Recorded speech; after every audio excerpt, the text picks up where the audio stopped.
dad haven't been on the same page with creating rules that have been consistent. I want to establish house rules as the first technique for this family. So I sat them down with a piece of paper, a pen, and they talked and wrote down those house rules.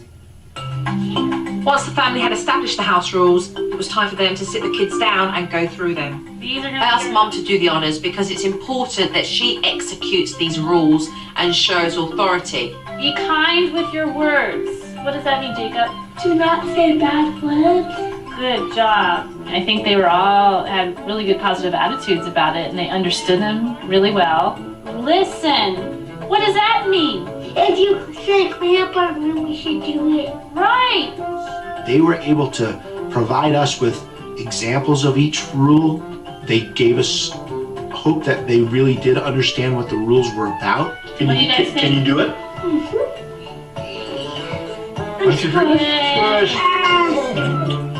With the rules now in place, it's essential that Mum and Dad learn how to reinforce these together.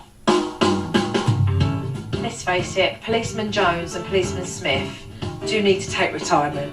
Mum and Dad really do need to step up and have that authority. So what I'm going to do is to give them a symbolic badge to remind them to find that.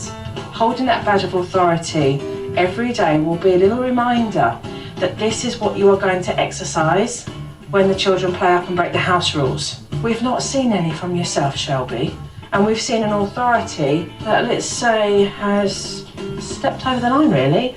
I agree. With the badges in their pockets, Mum and Dad can really focus on having the authority themselves and say goodbye to Officer Jones and Smith for good.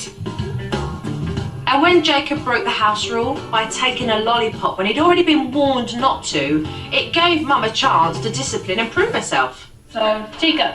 A firm authoritative voice. He needs to go in time out right now. You're going to be going to timeout. You need to hand me the lollipop. Hand me the lollipop. Put it back in the wrapper.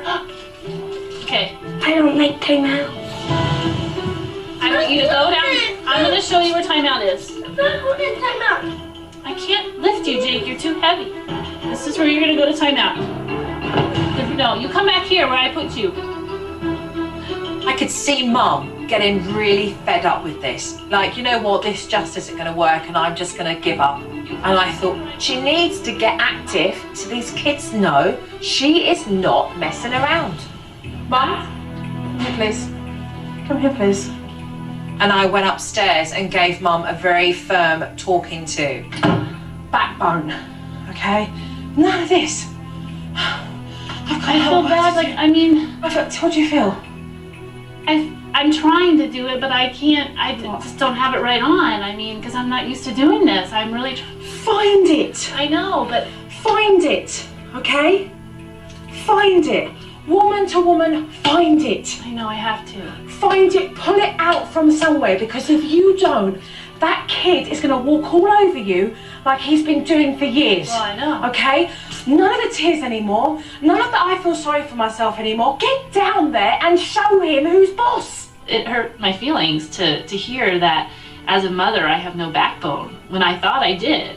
So it was kind of emotional. Enough of the tears. Wipe the tears away. No. You know what? Enough of the tears. Okay? Enough of the tears. Don't feel sorry for yourself anymore. Get down there and show me what you got.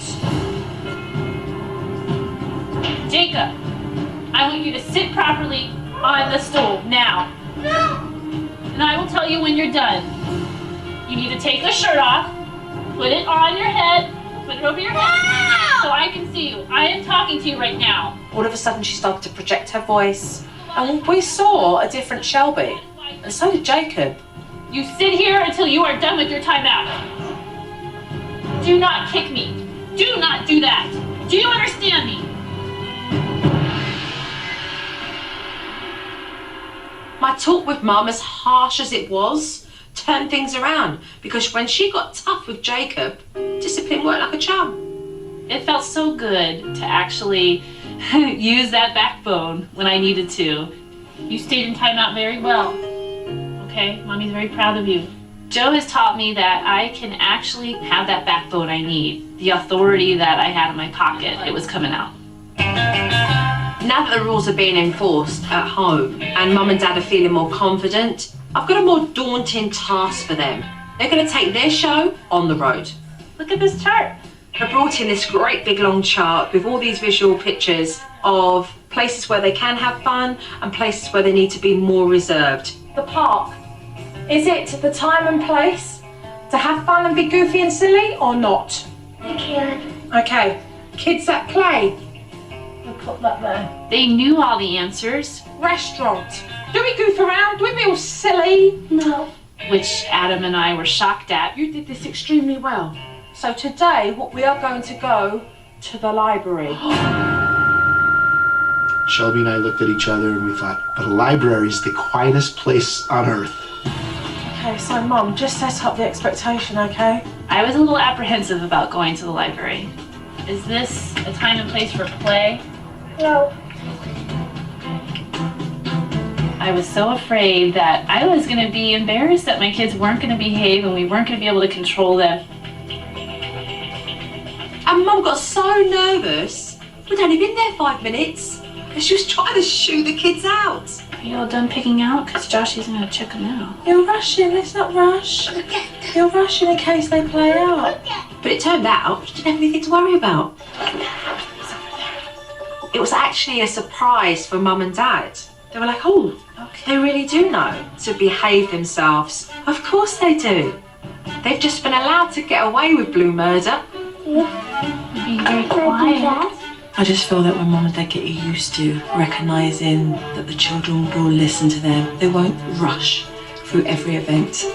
The library was the most lovely time that I've had so far in a public place. The kids behaved, they listened, they were quiet. The library is. Never once did I have to go, shh, or don't stop. It was a great trip. Coming up on SuperNanny. Come with me. Joe turns her attention to Dad's temper. Can he handle the pressure? And later, Jacob's not taking time out sitting down. Can Mom follow through without Joe's help? When SuperNanny returns. What's the best way to deal with a child who is a tricky eater? A, let them pick their own food always. B, ignore their behaviour, it will pass. C, encourage them to take a few bites.